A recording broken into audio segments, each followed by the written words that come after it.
I'm sure many of you saw on the news the case of George Floyd, the African American man who was killed by the police in Minneapolis.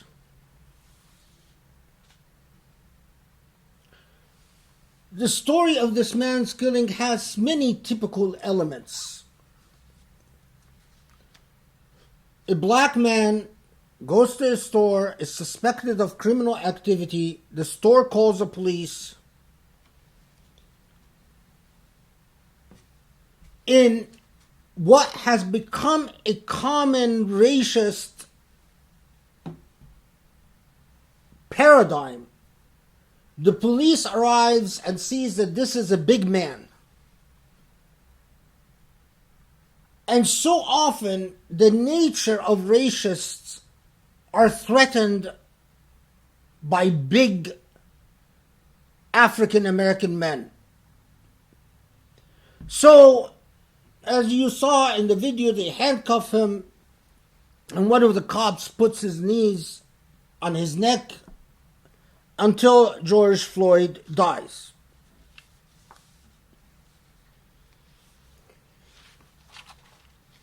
Initially,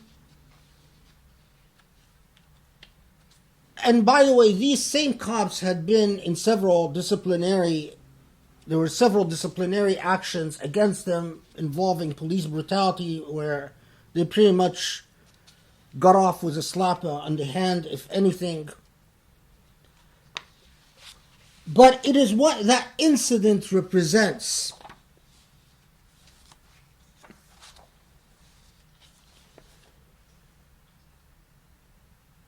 There are no circumstance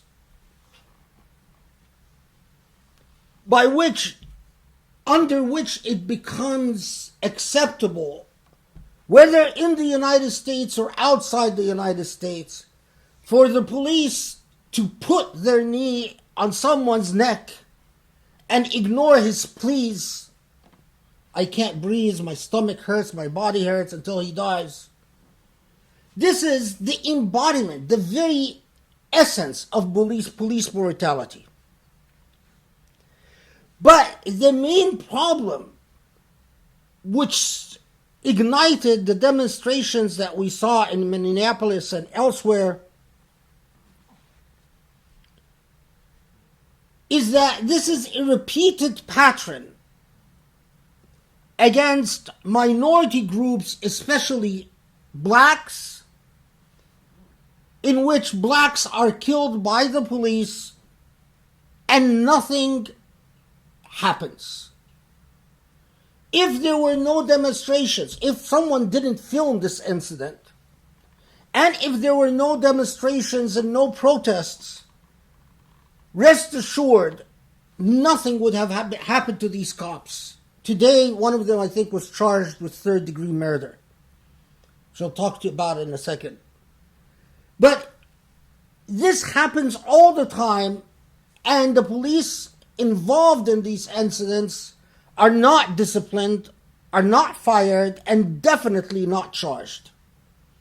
In fact, in Minneapolis itself, just last year, there was a shooting of another black man under suspicious circumstance, and Brochard, this woman who was running for president, who was at the time the prosecutor, declined to prosecute the police officers involved, and it went to a grand jury, and the grand jury did not indict.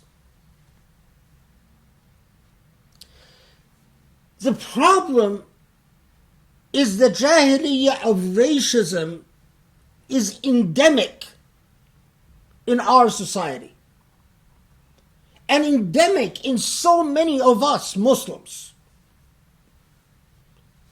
Of course, racism as a form of Jahiliyya, it is more lethal when it infects the police because they're armed. They're not just armed with weapons, they're armed with the law. So that if you refuse to abide by their commands, You have the entire legal system that could come and smash you. They're armed with firearms and they're armed with the law. They're supposed to enforce the law, but their interpretation of the law most often goes unreviewed and without an accounting. We write laws, but who implements the laws on the ground? It's the police. And in the vast majority of cases, there's no way that you can hold those who interpret the law and enforce it accountable before they do so. And it is very difficult to hold them to account in hindsight. That is why, precisely, the ethics in society itself has to change.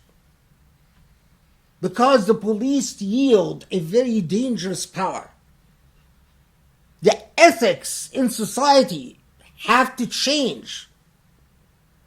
And institutions for reviewing the conduct of those who are charged with interpreting and applying the law must be active and dynamic and energetic and empowered. The police cannot review themselves and hold themselves to account. That equals corruption. But what is most troubling is the endemic racism.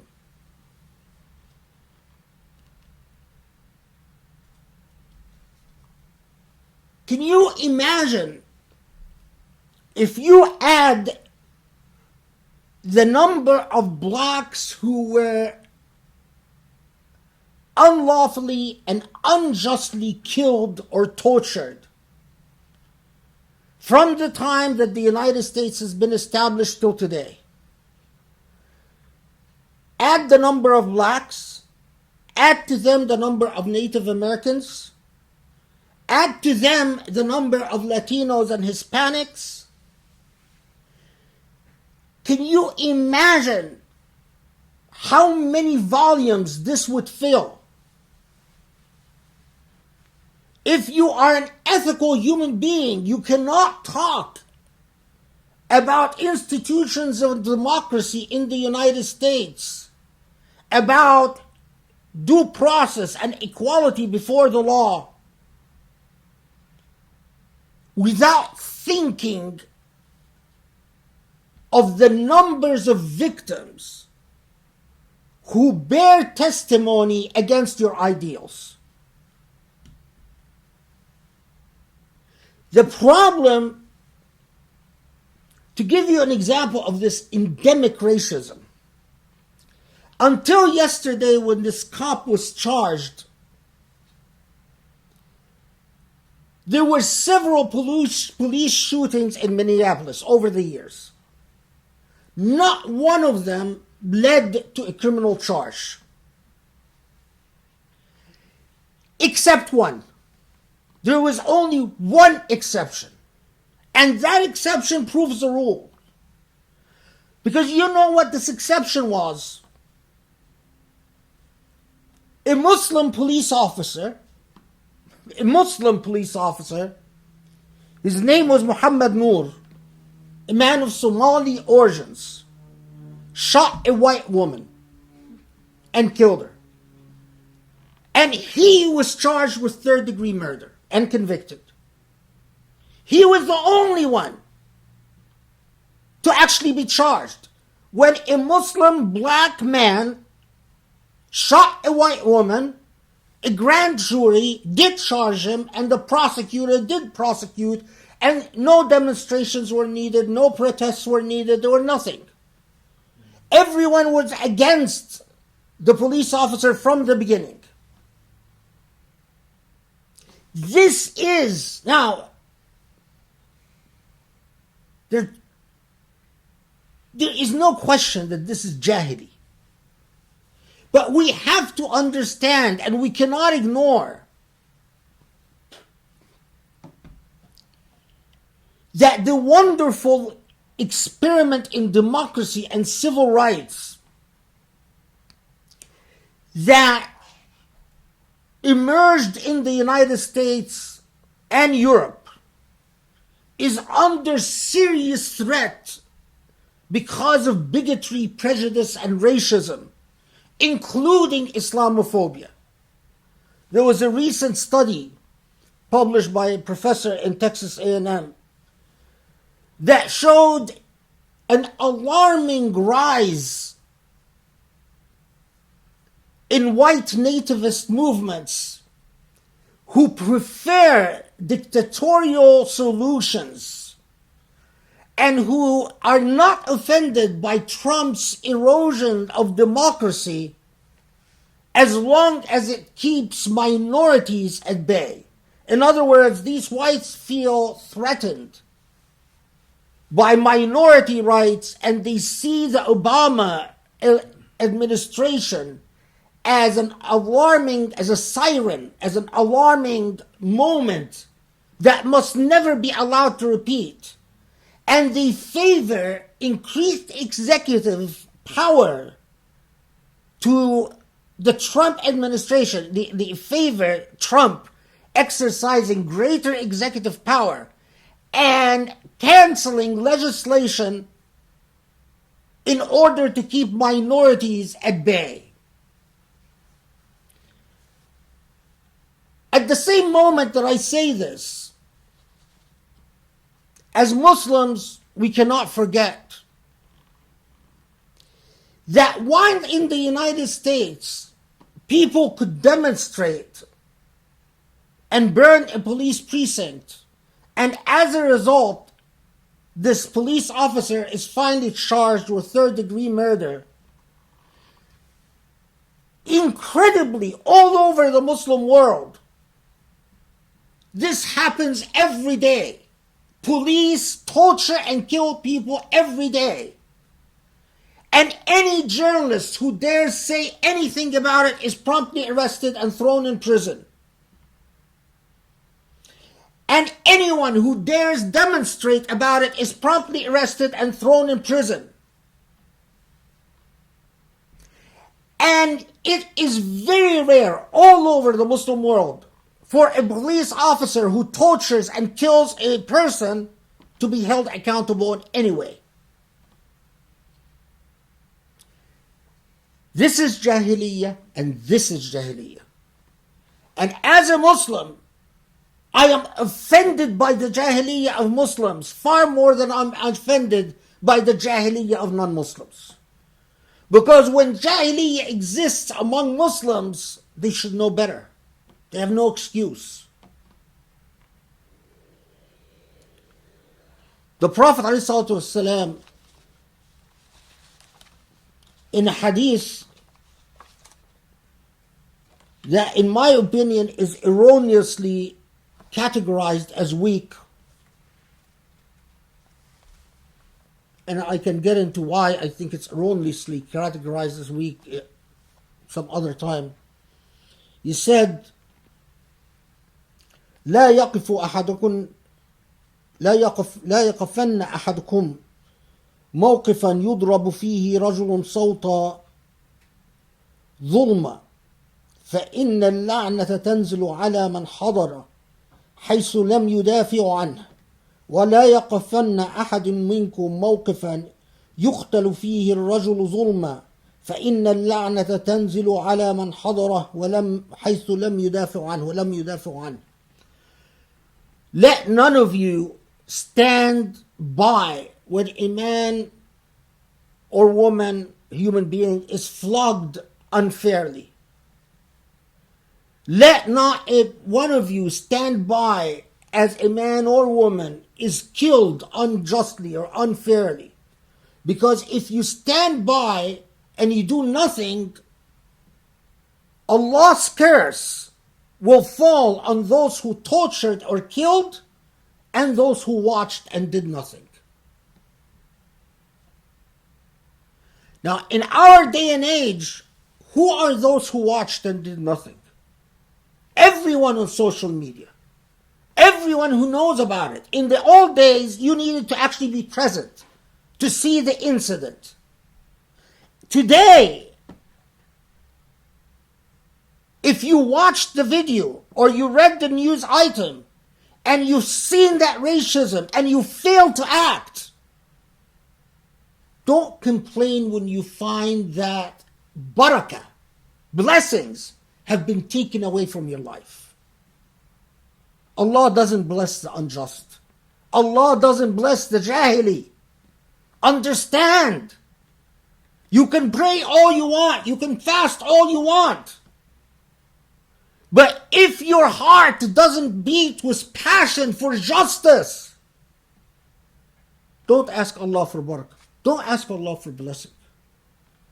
You haven't held your end of the bargain. What pains me, and I cannot forget this, is that there are Muslims in the United States who are very influential among the young, who de-emphasize the racial problem in the United States, who want to convince Muslims that their job in life is to learn how to do their salah correctly and their sawm correctly and to get married and to have children, and who say things like, oh, black life matters, doesn't matter, all life matters. Who say things like the police don't kill more blacks than whites. It's just that when police kill whites, we don't hear about it. Oh, Muslims are not persecuted. Oh, blacks are not persecuted. These are the Emirati-like Muslims. The Muslims of the Emirat.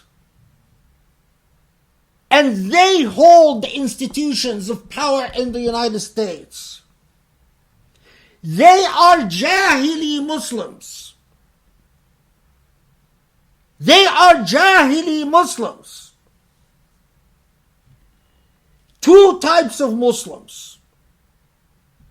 A type that tells you when there's injustice, when a black man is stepped on and degraded by the police and killed, they tell you what the Prophet ﷺ wants you to do. Oh, great Imam of the Emirat, tell me, what does the Prophet want me to do about this? They want you to do your salah correctly, say your takbir correctly, put your hand in the right place on your chest when you do the salah, do the ruku' correctly, the sujood correctly, and then go home and raise your children. That's what the Prophet ﷺ wants to do. The second type tells you the Prophet ﷺ is offended to the core and wants you to protest and wants you to say no to injustice and wants you to say no to jahili behavior, no to bigotry, no to racism. You pick which type of Islam. The first, in my estimation, is not Islam at all. It is an Islamized Jahiliyya. An Islamized Jahiliyya.